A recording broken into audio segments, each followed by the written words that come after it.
If you're in Canada, there's a good chance that you can't actually access it. That's because Meta banned news on its platform in Canada in retaliation to a law that demands that the tech giant pay its fair share to journalists. The tech companies believe they can simply shut down access, and users will be so upset that the local politicians won't be able to stick to their guns on the regulation. The regulation in question, it's a last-ditch effort by governments to save local and national news outlets around the world from Google and Meta's greed. Some estimates think that Google and Meta owe newsrooms between $10 to $13 billion a year for our content. Over the course of the past 2 decades, what we've seen is immense consolidation and just untold numbers of acquisitions to preserve and maintain their power while crushing rivals.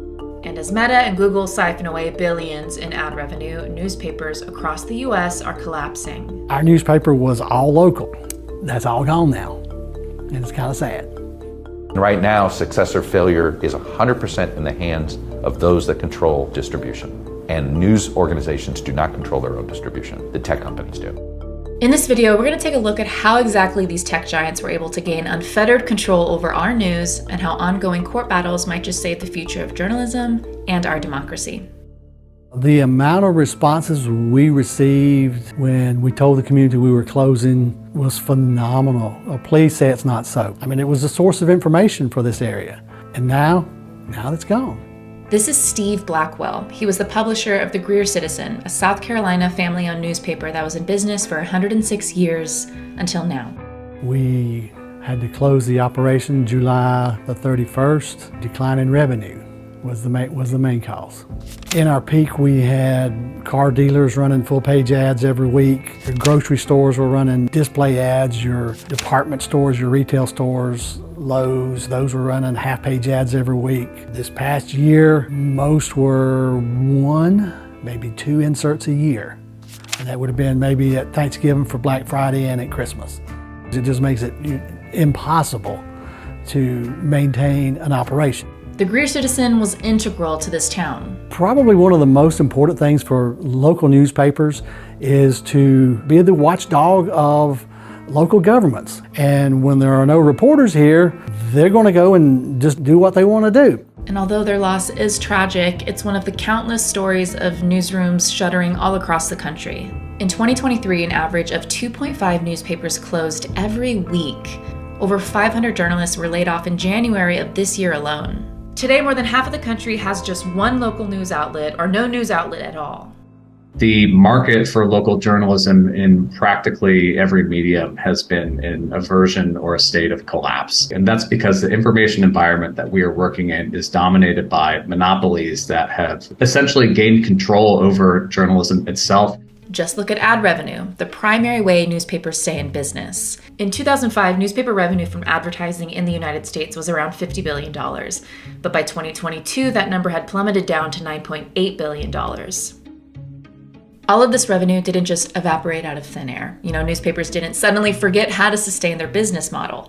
The revenue they relied on was gobbled up by tech giants.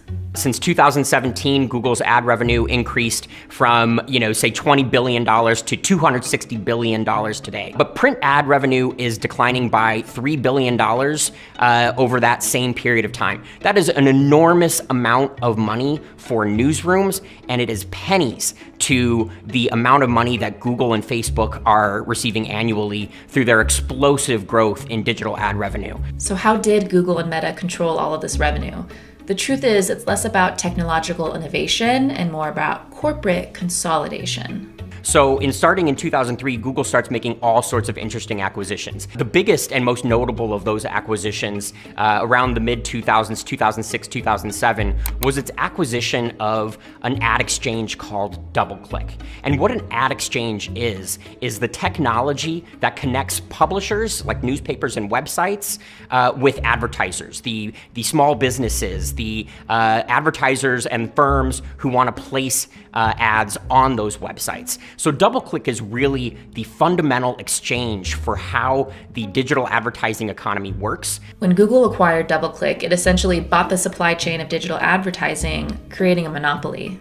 one of Google's biggest advantages, if not its largest advantage writ large, was access to search query data, the searches that individual users input, and connecting those and analyzing those and processing that data to return better search results. So you've probably heard the term surveillance capitalism. They pioneered this idea of turning constant data surveillance of users, how they're interacting on their platform, their demographic information, their interactions off the platform, and turn that data into useful information that they can package and sell to advertisers. This means that Google can now track every individual online and show them ads based on data that no one else had.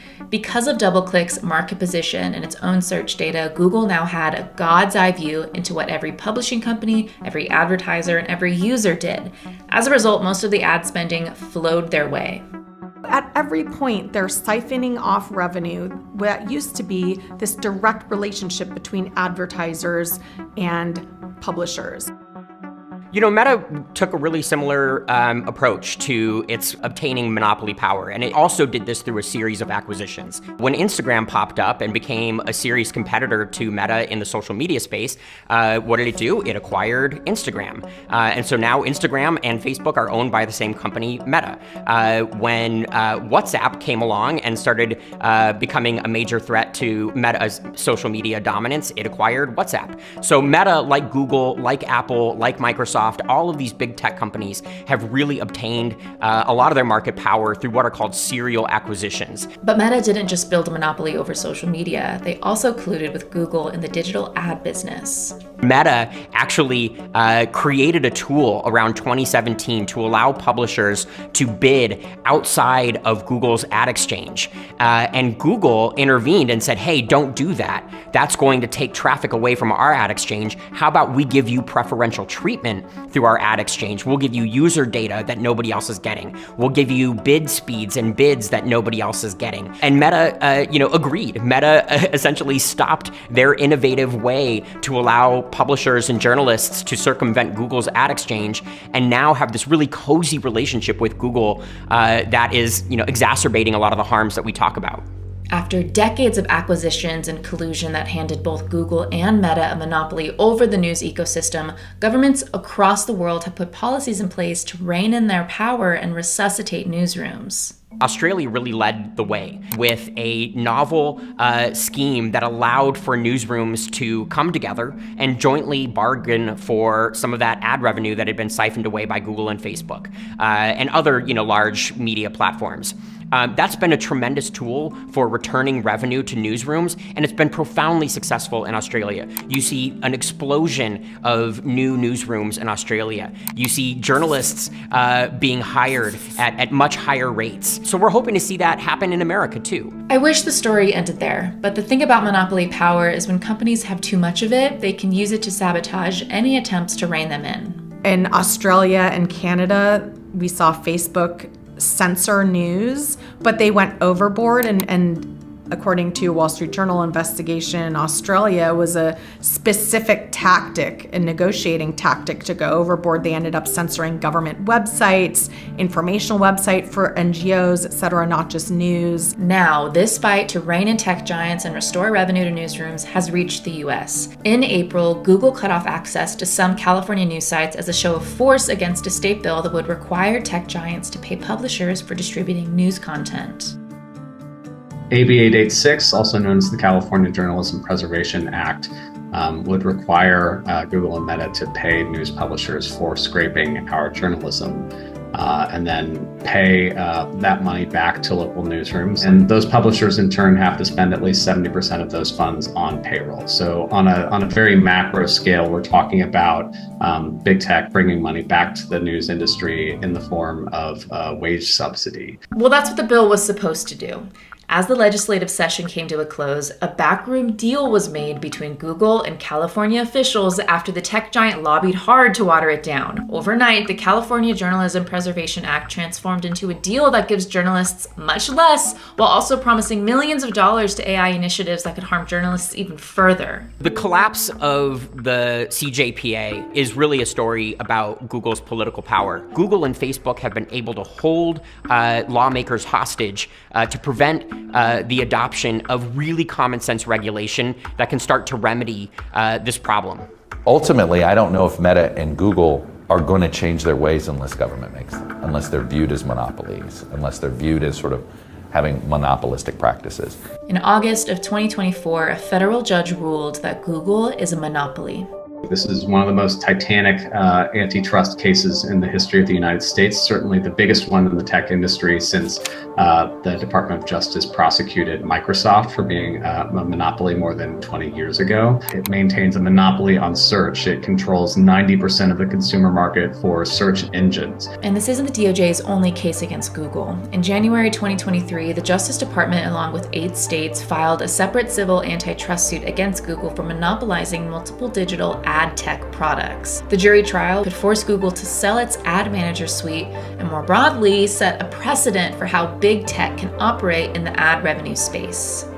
The Biden administration has also targeted Meta's monopoly over social media and advertising. And it is directly targeting those acquisitions that Meta made around 2010 when it acquired Instagram and when it acquired WhatsApp. And the Federal Trade Commission is now stepping in and saying, hey, those acquisitions, probably not okay, probably illegal under our monopolization laws. And now they have a pending federal lawsuit that is joined by a bunch of states to break up Meta's monopoly over the social media landscape.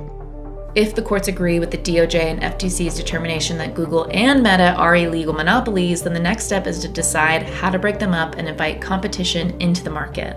Doing so will give journalists more opportunity to negotiate directly with advertisers and to build those relationships again that really Google has usurped. No one's above the law, and that's kind of the beauty of our antitrust laws, is that they are enforced against the largest companies who are exerting their dominance across our economy, and we have a batch of regulators right now who are committed to doing that.